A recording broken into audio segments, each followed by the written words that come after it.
जय जय श्री राधे सभी को। पूज्य डोंगरे जी महाराज श्रीमद् भागवतम में कहते हैं कि अपने अंदर जो तमोगुण है उसे रजोगुण से मारो और रजोगुण को सत्वगुण से मारो। लेकिन आगे कहते हैं कि सत्वगुण को भी मारना होगा, क्योंकि सत्वगुण भी कभी कभी अहम भाव लाता है। सबसे अच्छा है तीनों गुणों का त्याग करके निर्गुणी बन जाएं। डोंगरे जी कहते हैं कि दूसरों का सुख देखकर ईर्ष्या मत करो, और अगर दूसरों के दोषों का विचार करेंगे तो ये हमारी भक्ति में विघ्न लाता है। भगवान का दर्शन सब में करना है और सबके लिए सद्भाव रखना है। असूया मतलब दूसरों के प्रति ईर्ष्या या कुभाव ईश्वर के मार्ग में आगे बढ़ने में रुकावट डालती है। डोंगरे जी कहते हैं इसीलिए किसी से असूया मत करो।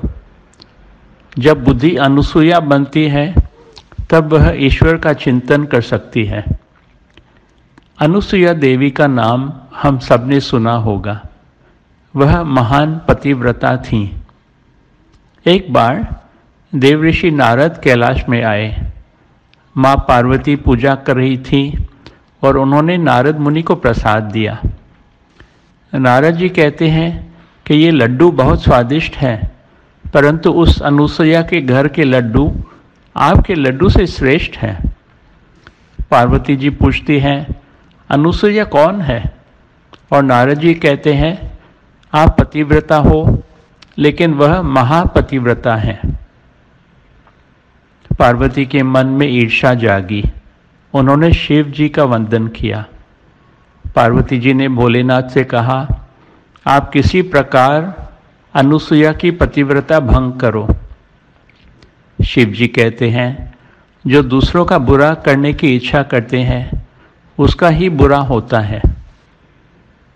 इसमें कल्याण नहीं है देवी, परंतु तेरी इच्छा है तो प्रयत्न करूँगा। इस ओर नारद जी वैकुंठ में आए।